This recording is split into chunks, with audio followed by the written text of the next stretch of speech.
Hello, traders. It's 8 a.m. Chicago time on Wednesday, the 7th of October, 2020. This is episode number 1853. Thanks for joining me this morning. Derivatives trading involves substantial risk of loss and is not suitable for all investors. Past performance is not necessarily indicative of future results. This morning, overall, the market, in case you were under a rock and don't know what happened here yesterday, the president of the U.S. came out after meeting with the Senate Majority Leader and his Secretary of the Treasury, came out and announced that they're ending stimulus talks.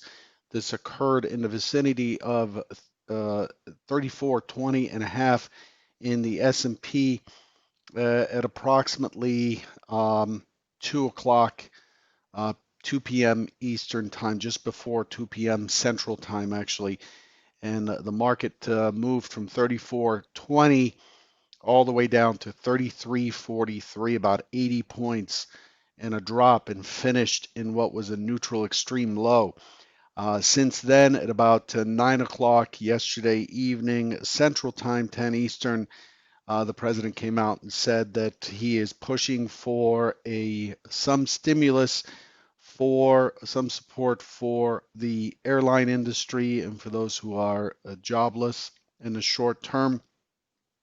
His premise yesterday on cutting off talks is that they would not be that he's not interested in discussing a stimulus or signing a stimulus bill before the election. So market dropped off and it has rallied since. We had a nice pop at about 9 o'clock Central yesterday, and we've been trending up in the overnight session on OK volume. So that's where that stands. The overall market stance is really mixed. Slight allocation to indices recovery. Remember, this move was based on news. We did hit a technical level at 34.1920, if you recall. We'll go over that in a minute. But the drop was clearly a news-driven event, and since it's a news-driven event, it has an SOC, or a scene of the crime, again 34.2050. And we're the next thing to see is if they'll sell the rumor, buy the fact, kind of thing. Uh, let's see how this works out here today. Today is expected to show some directional bias, potentially claw back some of the territory lost yesterday. Very, very important today to listen to the news or keep your ear close to the news. As you know, the election nears, this posturing and stuff is likely to become more and more dominant, as it did with the whole negotiation with the Chinese a year ago or 2 years ago. I've lost track. It's if it's not the Chinese, it's the Koreans. If it's not, it's the Europeans. There's a lot of news, so it's really important to keep your news feed on. There's quite a bit of volatility still.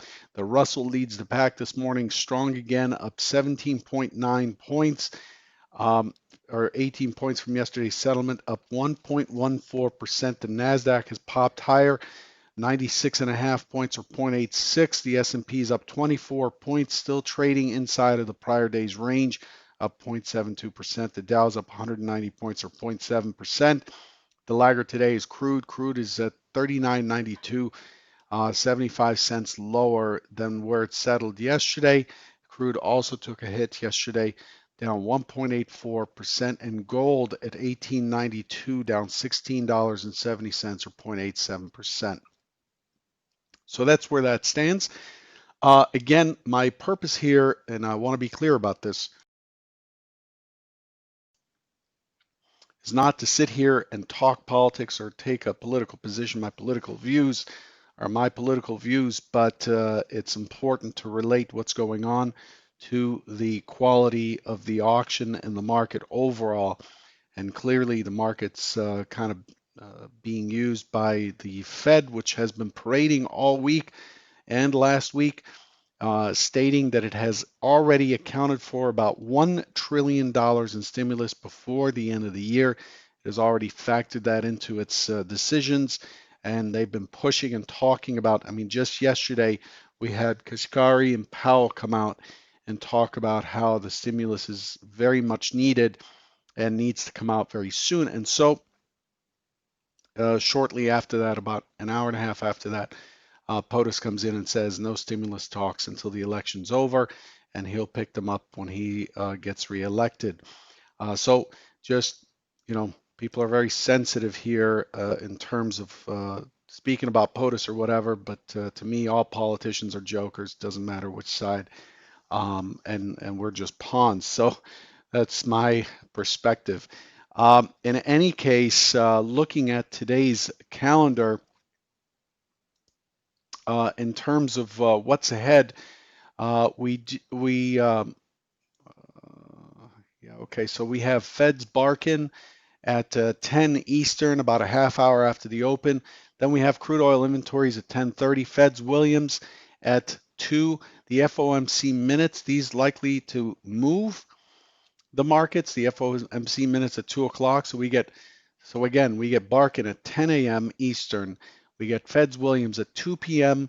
We get the FOMC minutes at the same time. We get Kashkari at 2:15. We get Feds Williams at 3. We get Feds Evans at 4:30. And then, of course, this evening we have the vice presidential debate at about 10 o'clock, 9 o'clock Eastern, 8 Central. That's what's on deck for today. Let's take a look at what was expected yesterday, a quick run through what we were looking for yesterday. Yesterday, we had a balanced overnight session. As you see here, the primary scenario is a pullback to the next zone, and the low volume node at 89, as you can see here, 89, that was looking for an impulse up and a grind into 13. Did not expect it to get to the 1975 yesterday, but I expected it to grind to 13 and then fall back into the range. That's your primary scenario. Here's what actually happened. A lot of ticks yesterday, so let me quickly switch. Well, I don't know if it's quickly. I've got a lot of data here. Hey, that was quick. Nice. Um, so this might look like a lot of stuff on this chart. It really isn't, because certain lines only matter in certain time frames. Here's what it did. It opened, it walked itself down to 33.88. Remember, we're looking for 89 and a quarter, 88, then looking for an impulse up. Again, this was the expectation. Walk down to 89 quarter, then look for an impulse up. There's the impulse, there's the continuation, and then the grind. Okay, and here's what it actually did. Walk down. It did trade on both sides. It was sort of an open auction. Walks down, then we get the impulse, we get the continuation. We didn't see it grinding up there, and then we get this news, and then a lot of ticks. Look at where it is. This is 2 p.m. This is basically around 2 p.m. and all of this, the right side of the screen, all those Renko bars. Remember, Renko bars only exist when there's movement. 2/3 of the screen are covered with Renko bars that give us the last hour of trading. So all this tells you how active the market is. You don't see this in a time-based chart. You only see this in a kind of a non-time based a tick chart or a volume-based chart, Renko, range bar. So this what looks like an impulse and a continuation impulse was pretty much a grind higher, and the market did push the IB low, and it did push the IB high, and it looked like it was going to be a neutral normal because I was expecting it to fall back in towards 34.04 by the end of the day, and that was supposed to be scenario one. This is scenario one as drawn. And then, of course, we push back to the other side and we finish on what is a double distribution profile on a neutral extreme down. Under normal circumstances, this is quite bearish. This is quite bearish. We have a bearish engulfing bar on the daily. If you look at the prior day's range, we tested above, we opened just above, we tested above, and we finished at the low. However, because it is a news-based event, it is all in question. But what we have here technically is a neutral extreme close, neutral extreme down close with a double distribution, and 82, 82, 83 being the low volume node here, which also happened to be yesterday's mid and VWAP, and we are here. The high overnight was 84 half-ish, I think, 84 half or so. And so we're in this area. We've taken back a lot of this area, and the overnight session actually pushed lower, which we expect. We expect on a neutral extreme down for the market to finish near lows and to continue to drift lower into the overnight session as the session gets cut off by the market closing. But I have to make an admission here, just for full transparency. I lost money on this yesterday. I came in. I came into this somewhere in here. I was not prepared for this. I came into this somewhere in here. I generally don't trade over the lunch period, and I managed to get short the 75 and ended up covering it. It looked like it had poked through the prior day's low. This is the prior day's low, the green. It looked like it had poked through the prior day's low, and it was pulling back to the 75 area. If you recall, I talked about the 75 area having been a tough area for last Thursday. So I shorted the 75 area, was looking for a rotation, got some off, and then as soon as it peaked back out, I closed it, and then I just looked to get short breakouts. And at this point, the market was completely consolidating. I did trade off of this trend line and trend line break, but it wasn't enough to make money back that I'd lost earlier. Just felt like an amateur yesterday, and I just have to tell you that this happens. This happens to all of us. I'm not going to say the best of us because I'm not the best of you. It's just coming in mid spin in the volatility, looking for a continuation of the volatile market, and not getting my bearings right and jumping in here, and I just over traded all over the place. I was all over this thing, and the thing um, that tempers me is the fact that I'm paying attention to the 15-minute yesterday, and I saw that I was trading this bar right here. I was basically trading this bar right here. I was anticipating how this bar is going to close instead of responding to what the market was saying. And so three shorts that didn't work, and I was done. And that's what kind of pushed me to the sideline. I'm not here to tell you anything other than the fact that, look, stepping into a big move without doing your prep, without getting back in the game like I normally do for the last hour, is just absolute garbage. It was garbage trading on my part. Execution was F grade. And it was very frustrating for me to find myself in that spot. But this happens all the time, and the losses were not. Losses were really relatively small, but there were losses nonetheless because I saw opportunity and I didn't take advantage of it, and that really annoys me. It's not the money; it's the fact that I was just not following what I'm supposed to do. And I think part of that's just being tired, just being tired and kind of with focus that's scattered all over the place as I'm building edge clear, and I'm building convergent trading and so on. And I'm in meetings and stuff, and I jump in and try to do something with it. I'm saying this to be accountable. I'm saying this to tell people that there is no bulletproof trader out there. There is no, we're all human and we're all going to do this at some point. The goal is to do this at the lowest cost possible. It's going to happen. It's in the cards. You're going to come in, you're going to slosh around, and you're going to throw crap all over the place like a monkey. Your chimp is going to take care of your, take over. Just make sure it happens with the least amount of dollars possible. Okay? So that's accountability for you. I think accountability is the key element of prop trading, and I'm just sharing it here with you in case you found yourself completely confused by what was going on and maybe lost money yesterday.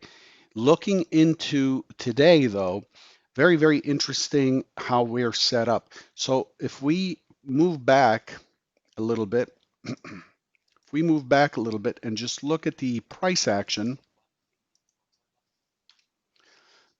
look at the price action overall, here's what we're dealing with. We're dealing with basically a market that has bottomed out and is building a channel,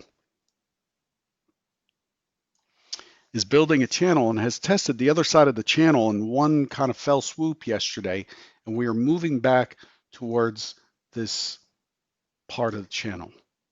Okay, so this area right here, excuse me, this area right here was last week's was last week's high at 87.50 or so, and we're coming right back into it. And it's really important to see if this thing pushes through and moves back to the upper distribution of yesterday, or if it fails at 87.50 and moves back to the lower distribution of yesterday, and then resumes and might maybe even breaks this channel trend line going up.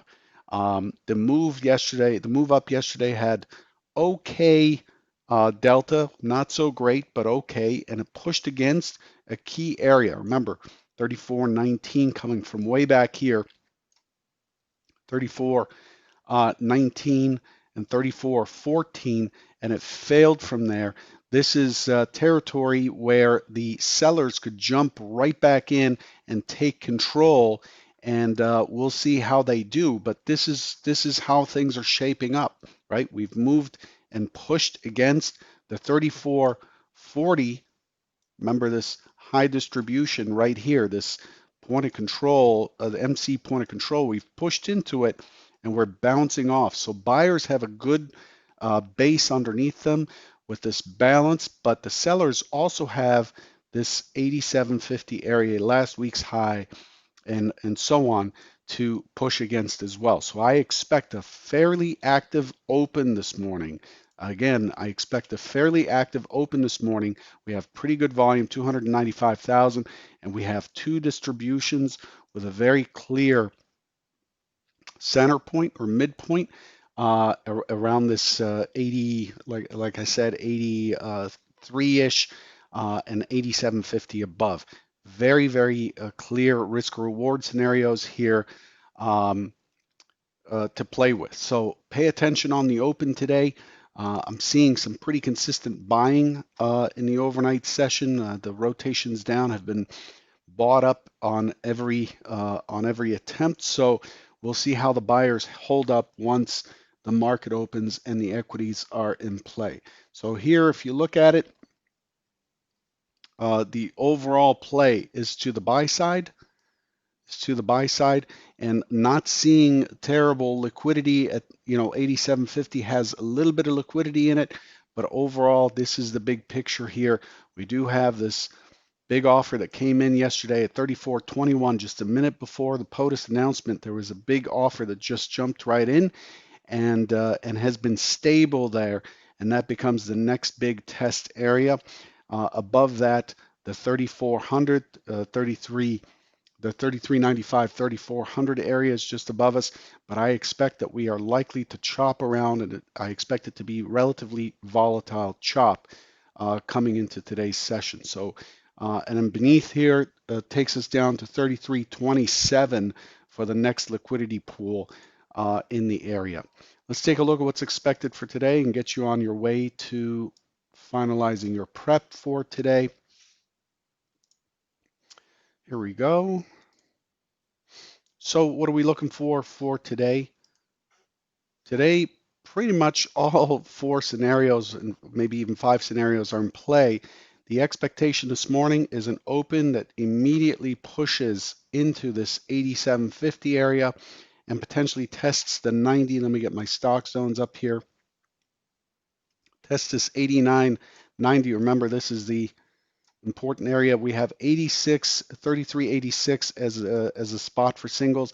I expect sellers to step in on the first test, on the first touch. So we're likely to take out the overnight high and immediately roll over to consolidate here and test the lower distribution from yesterday. Once we test the lower distribution from yesterday, it's really anything goes. We do have the FOMC minutes here at 1 CT. So we have FOMC minutes, 1 CT, 2 Eastern, and it could go either way. I don't know, but to me, it is more likely to bounce back up once it tests lower, once it pushes into the 60 again. So the 60, let me put that on here for tomorrow. I expect it to bounce back up. I'm expecting an inside day, mainly with clear tests. I mean, we yesterday encompassed the key 34.19, as well as the 33.60, as well as the 33.40. All of those key areas were tested yesterday, all in one shot. So there was a lot done yesterday. So yeah, today I'm not expecting it to go crazy in terms of what it does. Secondary, we get a response immediately that holds steady, and then expecting a grind to come back and challenge this 90 and then push through to 3400, 3405 before it has to pause, take a break. We're not likely to retest that 3420 again today. We still have 2 more days to take that back. I'm not looking for the market to do that. Scenario 3 is in play, an open test drive lower, giving us a lower low on the impulsive day yesterday. As interesting as it was, yesterday really didn't didn't go outside of 1 sigma in terms of historical volatility. So it actually stayed close to close, it stayed within range. But we still have a scenario that might push higher on scenario 3. Let's throw that on here real quick. To finish the job to the downside. Open, test, drive, consolidate, and drive to yesterday's low before we see a bounce. Okay. To the downside, the extended target here is 18. I know there's a lot I'm throwing on the screen here, but there's a lot going on in this territory. Just understand that there's quite a bit in this area, some key test areas, key figures, both for volume profiling as well as price action that are in play. Good luck today, and I'll catch you tomorrow. By the way, um, you know, if you're not monitoring your risk and you blew through your risk yesterday, you owe it to yourself to sit out today and do nothing and just go to simulate or just watch the market. If you blew through your risk parameters and you trade today, you're essentially enforcing that behavior. You haven't changed anything and you're not penalizing yourself for breaking your rules. Good luck.